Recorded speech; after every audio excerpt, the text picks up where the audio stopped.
স্থানাঙ্ক সমতলত দুটা বিন্দু P আৰু Q, দুটা বিন্দু P আৰু Q, P ৰ স্থানাঙ্ক যদি x1 y1 আৰু Q ৰ স্থানাঙ্ক x2 y2 হয় তেন্তে P Q ৰ মাজৰ দূৰত্ব উলিওৱা কথাটো তোমালোকে এতিয়া জানা।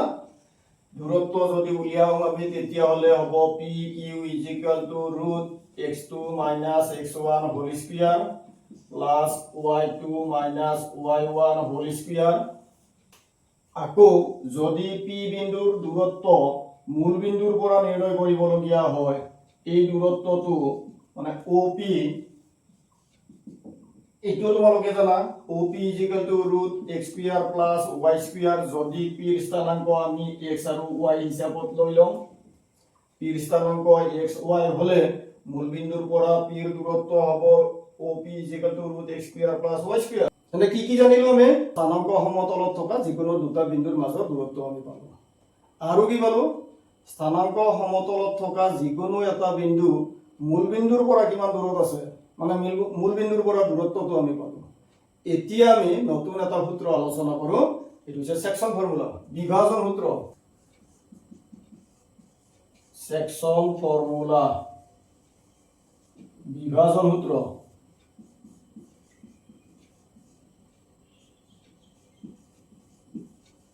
বিভাজন সূত্ৰ।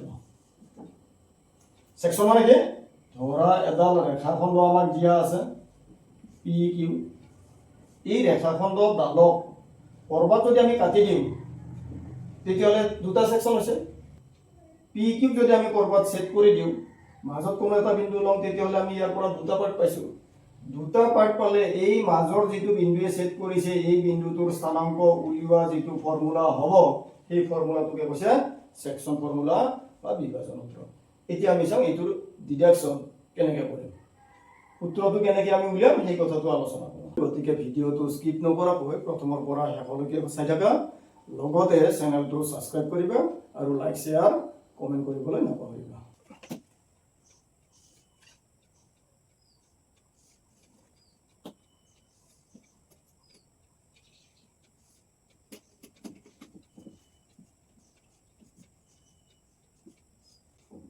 ধৰা এটা বিন্দু A স্থানাঙ্ক x1 y1 আৰু এটা বিন্দু B স্থানাঙ্ক x2 y2।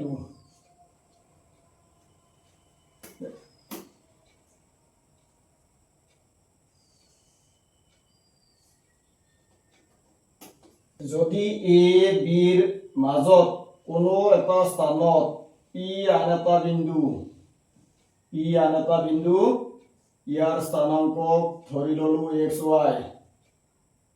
AB ৰ মাজত যিকোনো অৱস্থানত P এটা বিন্দু স্থানাঙ্ক xy। এতিয়া P বিন্দুৰ স্থানাঙ্ক আমি নিৰ্ণয় কৰিব লাগে A আৰু B ৰ স্থানাঙ্ক জনা থকা হিচাপত। We have to find the coordinates of P with respect to the coordinates of A and B. এতিয়া P টো ক'ত আছে, কেনেকুৱা অৱস্থানত আছে, যদি A আৰু B ক আমি সৰু সৰু এনেকুৱা সমান সমান দৈৰ্ঘ্যৰ ভাগ কৰো, পাৰ্ট কিছুমান লম, ধৰি ললো P ৰ পৰা এৰ ফালে M1 টা পাৰ্ট আছে আৰু P ৰ পৰা B ৰ ফালে M2 টা পাৰ্ট আছে, তাৰ মানে P divides AB in the ratio M1:M2। P A AB M1 অনুপাত M2 ভাগ কৰিছে, তাৰ মানে এটো কৈছে AP by BP = M1/M2। এই শর্ত সাপেক্ষে x1 y1 x2 y2 স্থানাঙ্কৰ হিচাপত P ৰ স্থানাঙ্ক আমি নিৰ্ণয় কৰিব লাগে। এতিয়া APB তিনিওটাৰে পৰা x অক্ষৰ ওপৰত লম্ব টানা।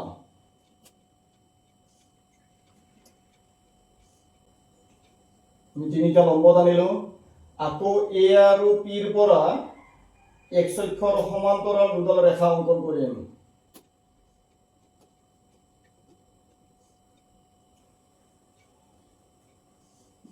বিন্দুবোৰৰ নাম দি যোৱা AL PM আৰু BM লম্ব অংকন কৰিছো। আকৌ এৰ পৰা এ কিউ আৰু পিৰ পৰা পি আৰ এক্স অক্ষৰ দুডাল সমান্তৰাল ৰেখা অংকন কৰিছো বা ৰেখাখণ্ড অংকন কৰিছো these are perpendiculars to x axis from a p and b again a q and p are parallel to x axis now from triangle APQ and PBR এই ত্ৰিভুজ দুটাৰ পৰা APQ আৰু PBR ত্ৰিভুজ দুটাৰ পৰা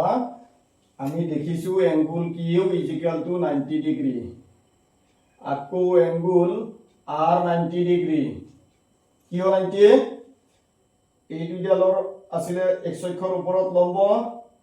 আৰু এই দুইডাল হৈছে x অক্ষৰ সমান্তৰাল গতিকে নিজে নিজে ইয়াতে পাৰপেন্ডিকুলাৰ হ'ব আকৌ যেহেতু AQ আৰু PR x অক্ষৰ সমান্তৰাল গতিকে AQ সমান্তৰাল PR হ'ব কি আছিল AQ সমান্তৰাল x অক্ষৰ সমান্তৰাল x axis parallel to x axis and PR also parallel to x axis যেহেতু AQ আৰু PR দুয়োটা x অক্ষৰ সমান্তৰাল আমি জানো যে একেডাল ৰেখাৰ সমান্তৰাল ৰেখাবোৰ পৰস্পৰ সমান্তৰাল lines parallel to same line are parallel to each other তাৰ মানে ইয়াৰ পৰা আমি কি পাম AQ parallel to PR AQ parallel to PR তাৰ মানে এই এংগল দুটা ইকুয়াল হ'ব corresponding এংগল অনুৰূপ কোণ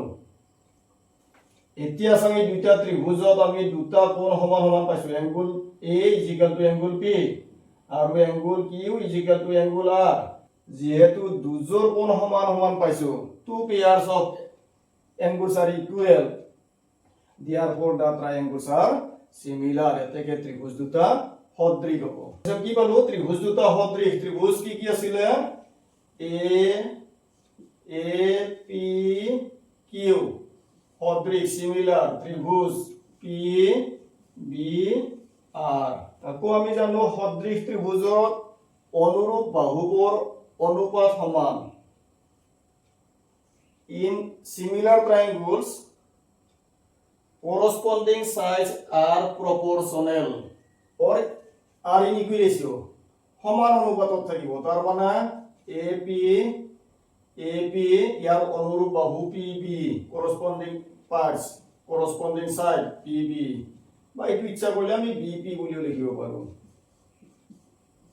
নেক্সট AQ PR আৰু PQ PR যেহেতু এই ত্ৰিভুজ দুটা সদৃশ ত্ৰিভুজৰ অনুৰূপ বাহুবোৰৰ অনুপাত সমান হ'ব এতিয়া চাওক AP by BP মানে M1 by M2 আমি জানো এইটো কিয় জানো আমি আৰম্ভণিতে লৈছিলো যে P divides AB in the ratio M1:M2 এতিয়া AQPR এই ৰেখাখণ্ড দুটা চাও আকৌ PQBR এই দুটা চাও এতিয়া AQ আৰু ALM এই দুটা সমান AQ is equal to ALM যেহেতু এইটো আয়ত ৰেক্টেংগল ALM মানে OM minus OL ALM টো x অক্ষৰ ওপৰত আছে গতিকে মূল বিন্দুৰ পৰা M লৈকে চাম OM হলে আমি অতিৰিক্তকে লৈছো লাগে আমাক LM OL খিনি বেছি কৈ আছে minus OM মানে কিমান OM হৈছে x OM হৈছে p বিন্দুৰ x স্থানাংকৰ সমান x minus OL x স্থানাংক x1 ইয়াতে minus x1 so AQ কিমান পালো আমি x minus x1 এতিয়া সব PR এইটো হৈছে এটা আয়ত so PR is equal to MN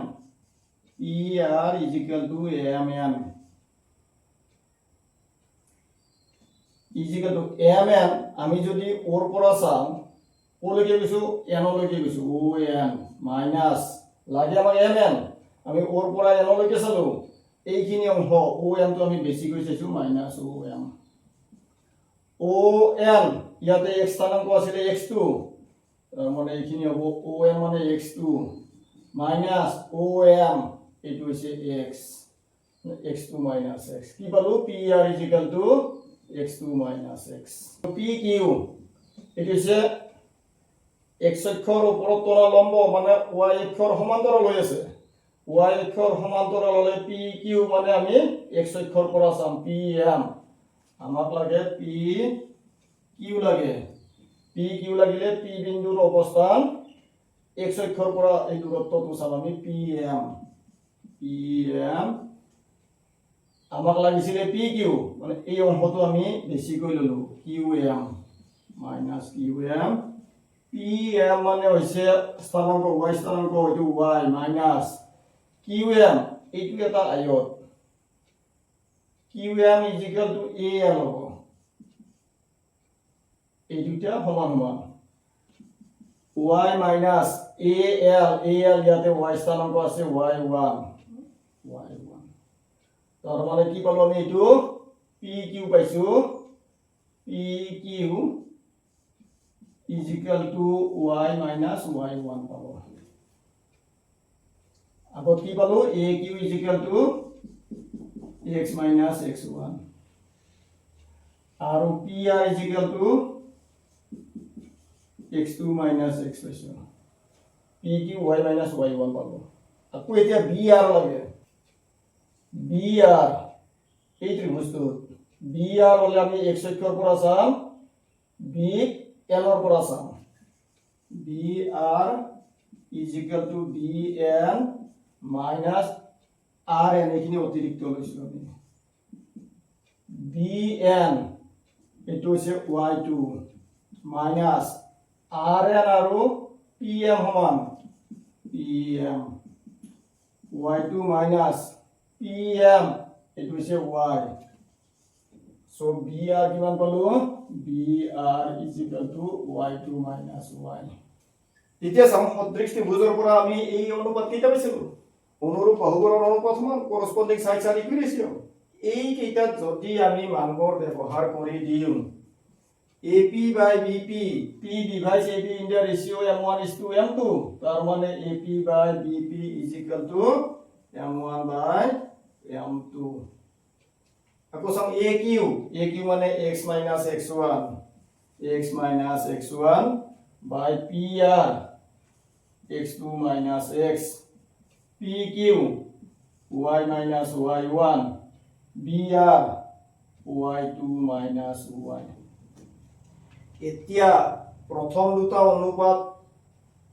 এই অংশটো ললে যেটো সমীকৰণ হ'ব ইয়াৰ পৰা আমি x ৰ মান পাম p ৰ x স্থানাঙ্কটো পাম আকৌ প্ৰথম আৰু থাৰ্ড এই অনুপাত দুটা লৈ পোৱা সমীকৰণটোৰ পৰা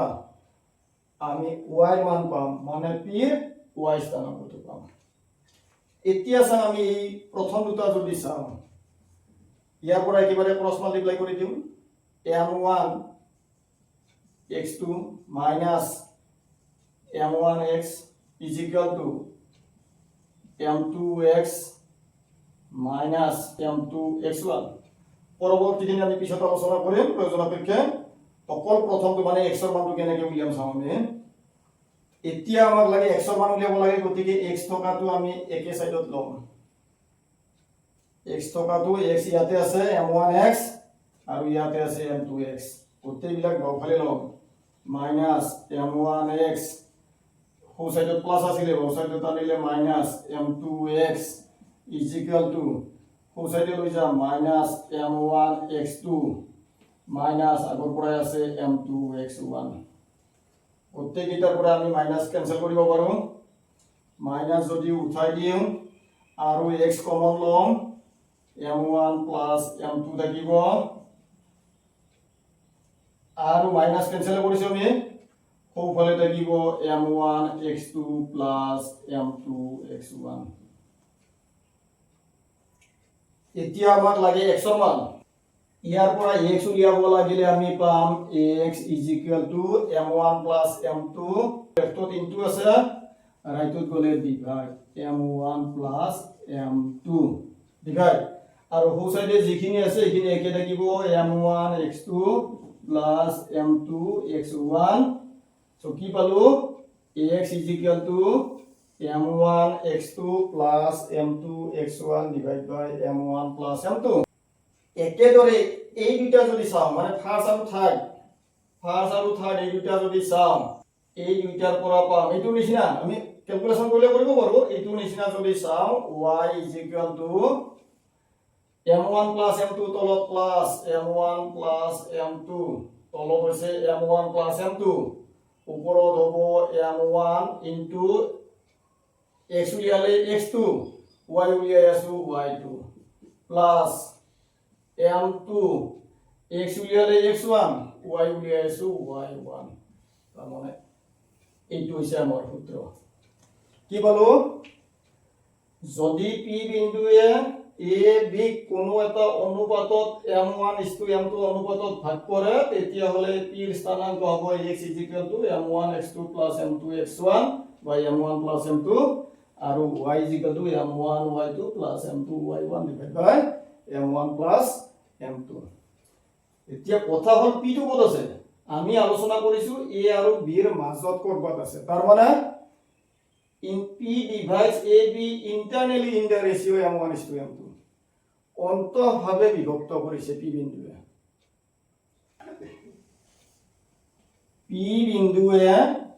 a b অন্তঃভাৱে বিভক্ত কৰিছে মানে p টো a আৰু b ৰ মাজত আছে যদি p টো মাজত নাথাকে বাহিৰত কৰবাত থাকে তেতিয়া হলে p divides ab externally in the ratio বহিভাৱে বিভক্ত কৰিছে আৰু যদি p divides ab externally in the ratio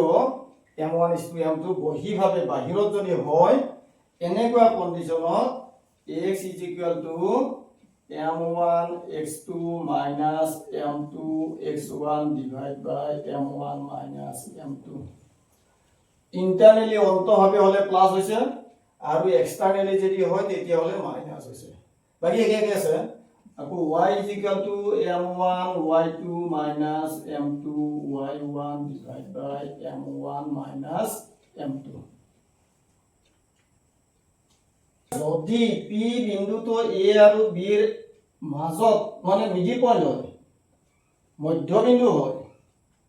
p বিন্দুটো a b ৰ মধ্যবিন্দু হলে এটো a এটো b এটো p মধ্যবিন্দু মাজত আছে তাৰ মানে ap is equal to bp p মধ্যবিন্দু হলে ap is equal to bp হ'ব তেতিয়া হলে ইহঁতৰ ৰেশিওটো কিমান হ'ব ap by bp is equal to ইফালে bp ৰে হৰণ কৰি দিলে 1 থাকে তাৰ মানে ৰেশিওটো হ'ল 1:1 that means ap is the midpoint of ab that means p divides ab in the ratio 1:1 যদি p ab ৰ মধ্যবিন্দু হয় তেতিয়া হলে p এ ab 1:1 অন্তঃভাৱে ভাগ কৰে এটা এই ৰেশিও 1:1 যদি আমি ইয়াতে ইউজ কৰি চাও তেতিয়া হলে আমি এবাৰ ৰেশিও পালো 1:1 কাৰ ঠাইত m1:m2 ৰ ঠাইত আমি পালো 1:1 এই মানটো কি ক্ষেত্ৰত যদি হে মধ্যবিন্দু মিড পয়েন্ট হয় তেতিয়া হলে চাও x ৰ মান কিমান হ'ব m1 মানে 1 into x2 plus m2 মানে 1 into x1 divided by m1 plus m2 is equal to 1 plus 1 তলত 2 x1 into x2 plus 1 into x1 আমি এটো সিরিয়ালি অর্ডারত লিখিম x1 plus x2 by 2 একেদৰে যদি y চাম y is equal to m1 1 into y2 plus m2 1 into y1 divided by m1 1 plus m2 1 তলত 2 এটো যদি অৰ্ডাৰত লিখো y1 plus y2 তাৰ মানে মধ্যবিন্দুৰ স্থানাঙ্ক হ'ল যিকোনো ৰেখাখণ্ডৰ আদি বিন্দু দুটা যদি আদি বিন্দু বা প্ৰান্ত বিন্দু দুটা যদি জানো আদি আৰু অন্তিম প্ৰান্ত বিন্দু দুটা যদি জানো তেতিয়া হলে